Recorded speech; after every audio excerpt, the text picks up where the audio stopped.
Mélanie, sache que où tu t'en vas, la nation tout entière a apprécié et respecté tes œuvres. Pour te dire ainsi, bravo Mélanie.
Je suis chargé caméraman, j'arrive à la CATV et M.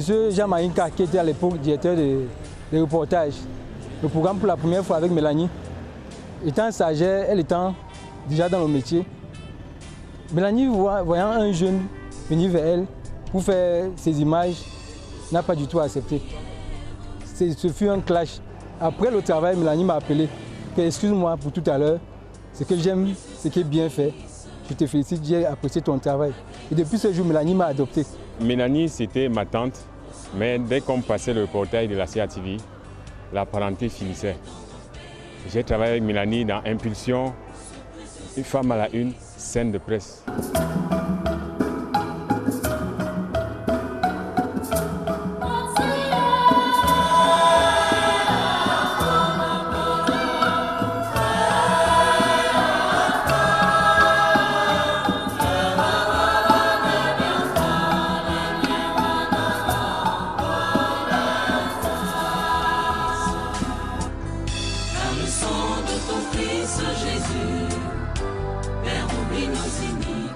Late Valdez and myself, we were just very young stars at the Cameroon Radio Television. We came for internship. It came to the point in time when we did something professionally wrong.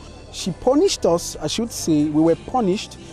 But then that punishment later on served as a plus in our professional career. Moi particulièrement, elle était un peu dure avec moi au départ. Et c'est après qu'elle m'a expliqué pourquoi. C'est-à-dire qu'elle ne tolérait pas que je fasse une erreur, que je trébuche, là où elle estimait que je pouvais donner le meilleur de moi.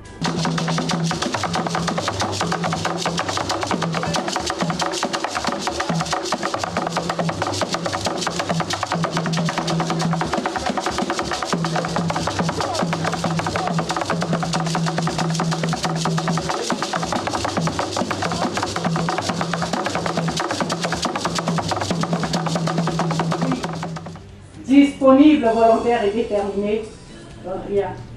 Mais alors rien ne pouvait avoir raison de son amour du travail. Rien. Même pas cette maladie mesquine et sournoise. Et du Fils et du Saint-Esprit. Je vous salue Marie.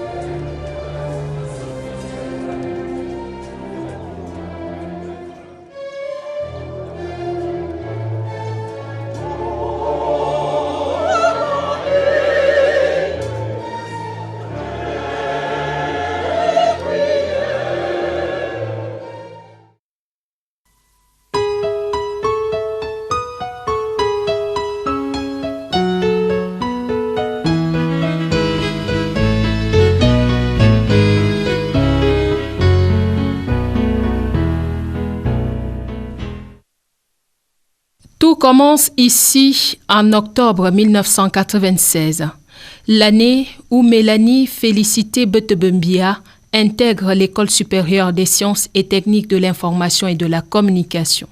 Son rêve d'enfant marchait sur les pas de Jean-Claude Autou, Anne-Marthe Votor, entre autres. 1996-1999, 3 années riches d'intenses souvenirs partagés avec ses camarades de la 27e promotion de l'ESTIC. Mélanie m'a beaucoup marqué par son calme. C'était une élève vraiment réservée, pourtant qui savait partager son sourire, sa bonne humeur également. Mais je garde d'elle le souvenir d'une travailleuse. Mélanie ne faisait pas beaucoup de bruit, elle ne s'affichait pas trop, mais c'était quelqu'un qui travaillait beaucoup. Ça a été une brave femme, courageuse, travailleuse. C'est difficile. Vraiment, que son âme repose en paix, que le Seigneur Dieu Tout-Puissant, dans sa grande miséricorde, lui pardonne ses péchés et lui accorde une place de choix. Je m'en suis allé au royaume aimé. J'ouvre les yeux à la lumière qui jamais. I spent 3 years with Melanie at ESTIC, and she had always been a fighter. She was not that student who was in luxury. With all the difficulties, she struggled to finish at ESTIC, and we all started working in CITV. The only thing I can say, Melanie should go and rest in peace. She has suffered too much. À Scène de Presse, nous refaisons l'actualité de la semaine sous le prisme des observateurs avertis que sont les hommes. Mélanie est dynamique, travailleuse, mais surtout disponible. C'est ce qui la distingue de ses autres camarades alors qu'ils sont admis en stage à Radio Centre. Je suis moi-même à Radio Centre, pas encore véritablement recrutée, mais je faisais déjà office à ce moment-là de ce qu'on appelait les aînés. Donc du coup, les responsables de la station avaient pensé que j'avais déjà suffisamment d'épaules pour pouvoir accueillir les plus jeunes. C'est comme ça que je vois débarquer un groupe de jeunes, Mélanie Boitebe, Simon Pierre Etundi et un certain nombre d'autres jeunes. Ils arrivent au moment où nous avons un grand chantier. La station régionale CRTV Centre avait un de ses magazines phares, Centre Hebdo Rétro, qui se mourait pratiquement. Et je me souviens que, un peu comme pour nous demander de montrer patte blanche, le chef de station à l'époque nous a dit « Essayez de me remettre cette émission à flot ».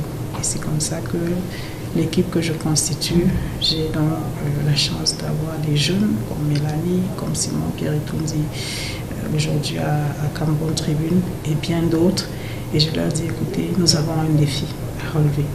Et tout de suite, je sens des idées, je sens de l'envie, je sens de l'ambition de faire ce métier un peu comme nous le rêvions, de le faire comme certains aînés qui nous avaient déjà inspirés. Je suis tellement fière de l'avoir connu parce que c'est vrai, on a souvent tendance à ne retenir que des qualités lorsque quelqu'un s'en va et à croire qu'il n'avait pas de défauts. Mais je crois que même ces défauts, dans notre contexte actuel, pour moi, c'était des qualités parce que déterminé au point à franchir les obstacles professionnels sans se poser d'autres questions que celles qui nous poussent à atteindre de manière noble, de manière digne et de manière, on va dire, régulière ses objectifs professionnels et ses objectifs de vie parce qu'elle savait allier les deux. Je crois qu'aujourd'hui c'est un mérite et c'est quelque chose d'assez rare.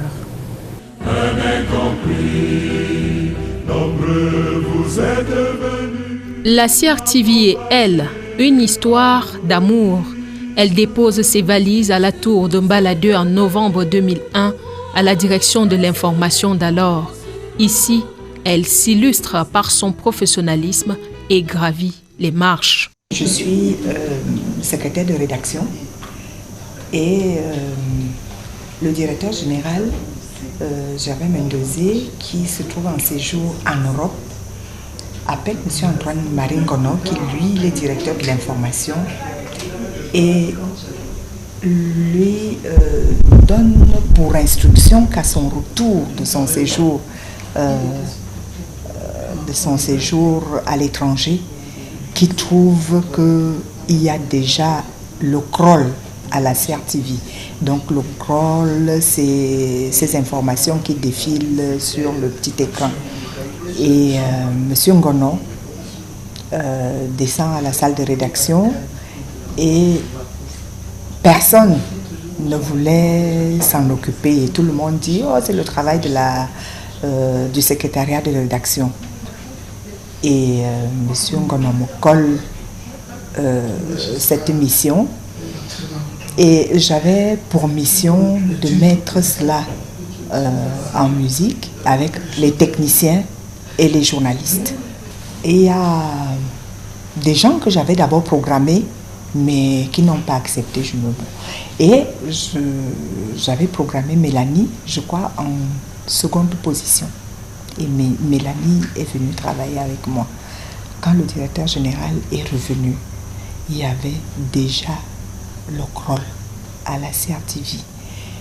Et ensuite, monsieur le directeur général a demandé de lui donner les noms des gens qui ont travaillé pour que cela se fasse. J'avais donné le nom de Mélanie et d'autres. Et c'est comme ça que Mélanie est devenue chef de service à la CRTV. Elle est devenue chef de service, je crois qu'elle n'avait même pas 2 années à la CRTV. Au départ, elle avait besoin d'une mise en confiance. Et quand elle avait obtenu cette mise en confiance, elle a donc laissé exploser tout le talent. Toutes les virtualités qu'il y avait en elle sont devenues des réalités. Et à ces virtualités s'ajoutait une grande ouverture d'esprit, une grande culture générale, des goûts éclectiques dans tous les domaines, une curiosité à nul autre pareil, qui ont fait donc qu'elle a progressivement sorti du champ journalistique pur pour s'intéresser par exemple à la production. Ce que j'ai également aimé en elle, c'était son calme. Elle n'avait pas un mot au-dessus. J'apprendrai plus tard qu'elle avait subi une formation de psychologie à l'université. Je crois que cela a été très important pour elle. C'est une grande dame, à mon avis. Je n'hésite pas parfois à dire qu'elle est la dépositaire de mon testament professionnel, parce que pendant plus de 5 ans, j'interagissais pratiquement chaque jour avec elle au plan professionnel. On échangeait des idées, on s'enrichissait mutuellement, et je lui disais que ce métier, les femmes, il faut que les femmes y prennent leur place et que les femmes apportent leur approche féminine et du traitement de l'information et même de l'approche des relations humaines qui sont généralement assez tendues, qui sont assez viriles dans les salles de rédaction. Je crois que ceux qui ont passé du temps avec elle dans les salles de rédaction ont pu constater qu'elle faisait preuve de beaucoup de tempérance, elle servait parfois de médiatrice. Donc pour moi, c'était vraiment c'était l'idéal professionnel tel que j'aurais souhaité qu'il soit pratiqué dans les salles de rédaction. Et mon souhait est vraiment qu'elle partit après que les larmes auront séché, que les collègues, les confrères, les consoeurs la prennent en exemple pour assurer une crédibilité nouvelle à notre profession qui en a grandement besoin.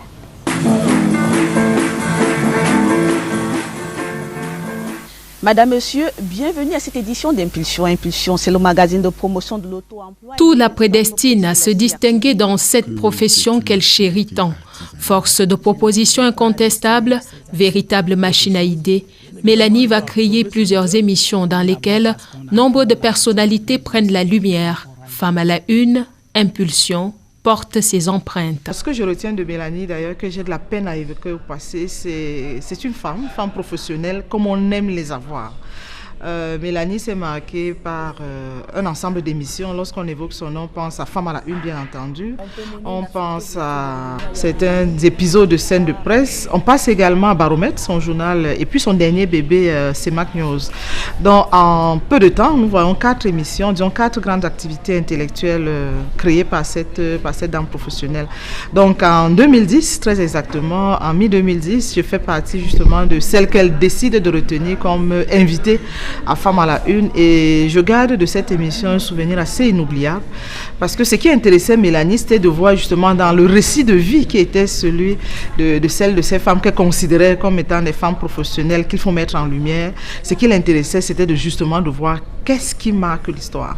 Nous perdons là une pépite, c'est dommage de le dire en ces termes-là, mais elle n'est pas morte. Je pense que c'est l'occasion de célébrer sa vie, de célébrer également ses victoires.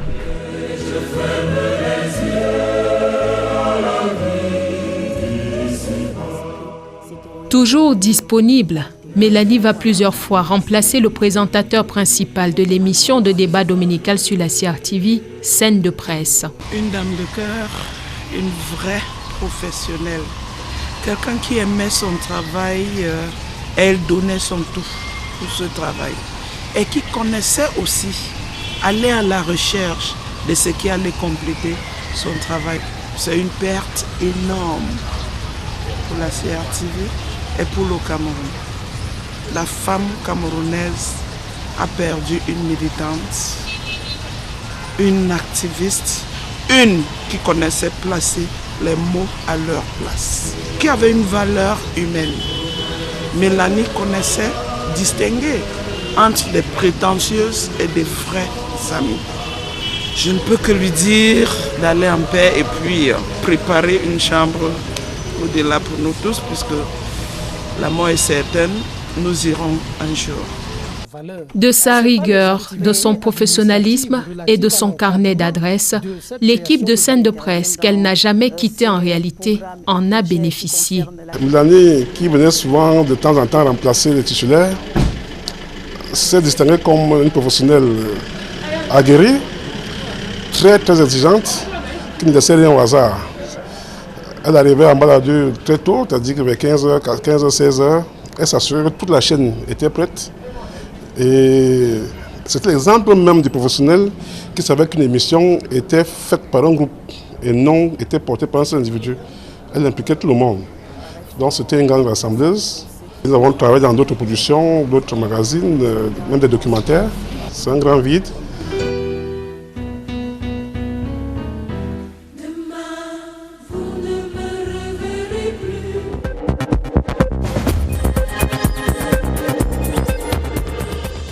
Le 20h30, elle avait pour ambition de le présenter et elle l'a fait.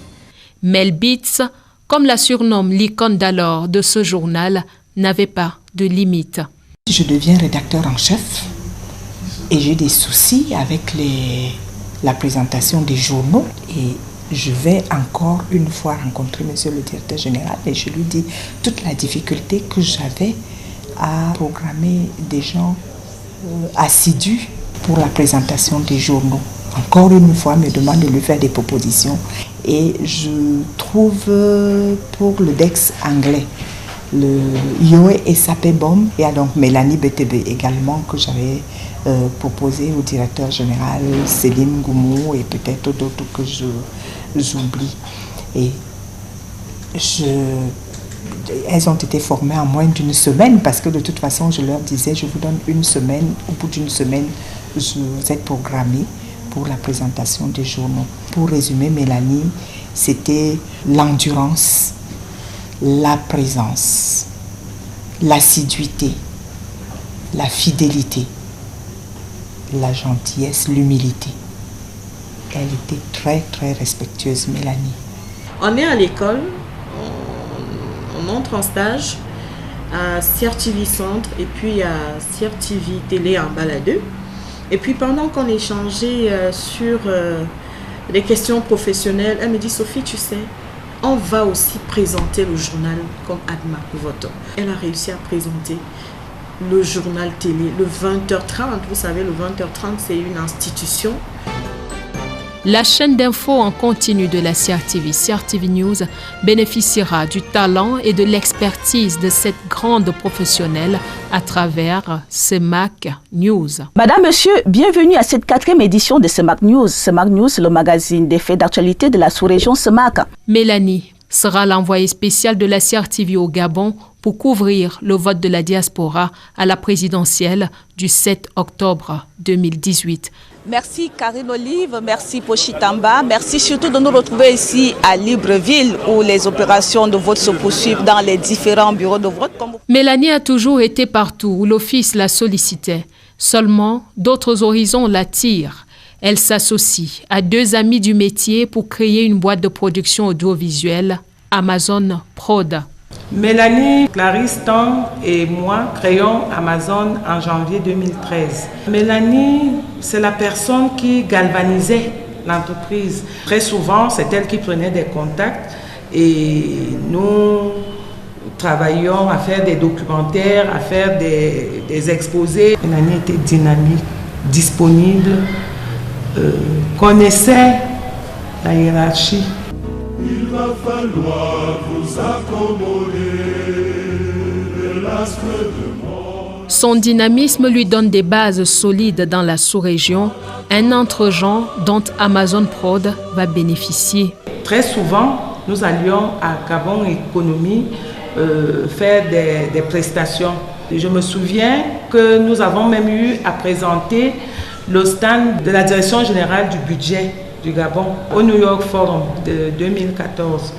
C'était surprenant, les gens nous regardaient avec beaucoup de curiosité, avec notre accent camerounais.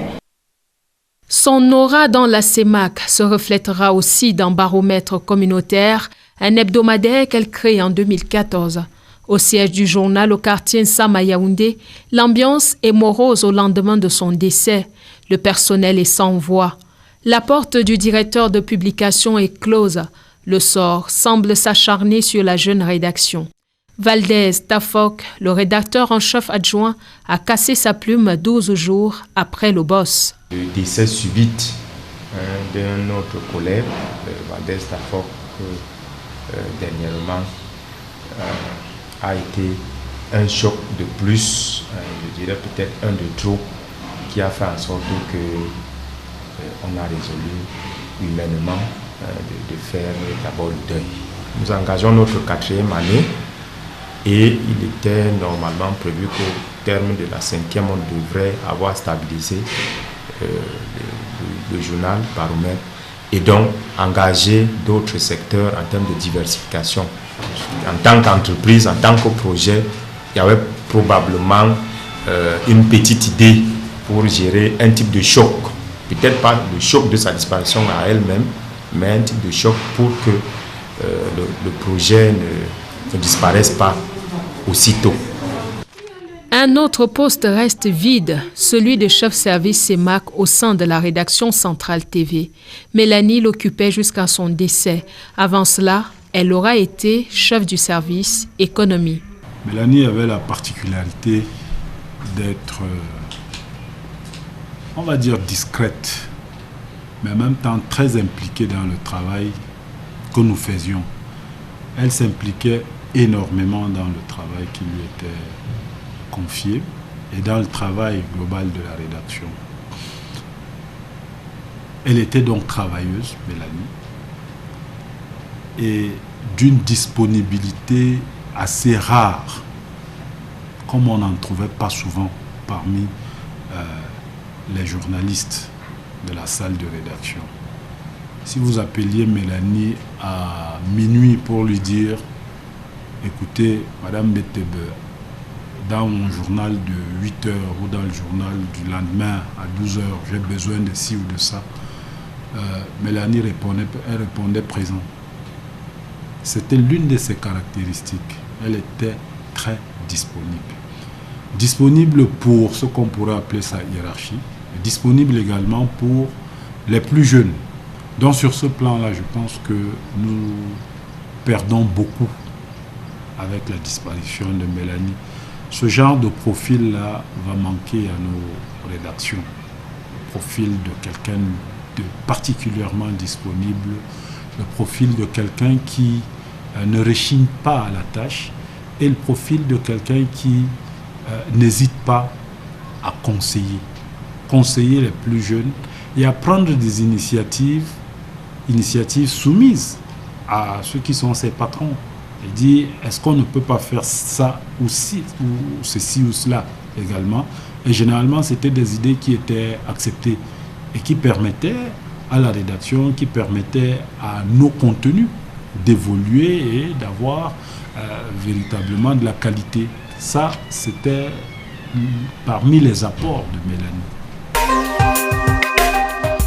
Mel Beats laisse également des souvenirs inoubliables au sein de l'Union internationale de la presse francophone, l'UPF, section Cameroun dont elle était membre du bureau. D'ailleurs, son dernier déplacement à l'étranger avant l'ultime voyage, c'était à une rencontre de l'UPF en Tunisie. Mélanie à l'UPF, c'était une très grande force de proposition.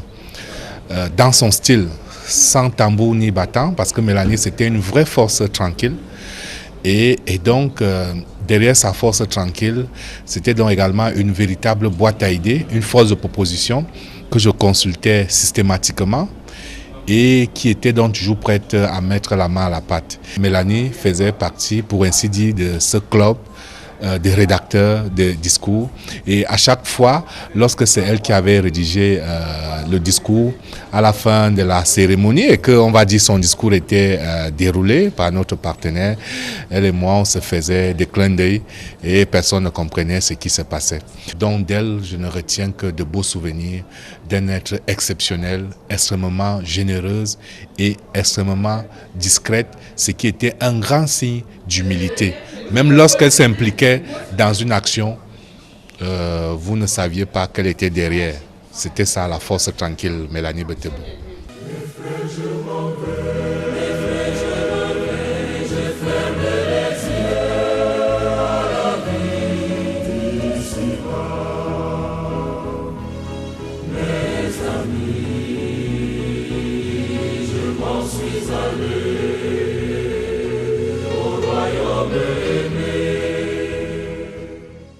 Mélanie est un modèle pour la jeune génération. Tata Mel, comme elle a été baptisée, est partie dans l'au-delà, tel un rêve. Tata Mel était une belle âme. C'était une professionnelle.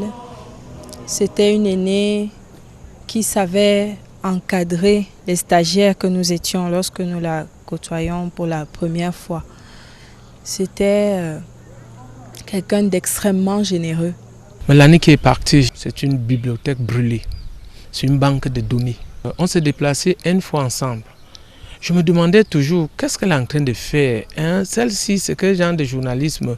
Parce qu'elle est toujours à côté de moi. Et puis, lorsqu'on travaille, qu'est-ce que Mélanie fait? Dans la voiture, déjà, Mélanie te dit, écoute, on va tourner 3 papiers aujourd'hui.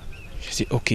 Et quand on arrive, tu vois Mélanie, à un moment, elle te dit, le premier papier est fini, il avait tel angle. Le deuxième papier, on attaque. Le troisième papier, on attaque.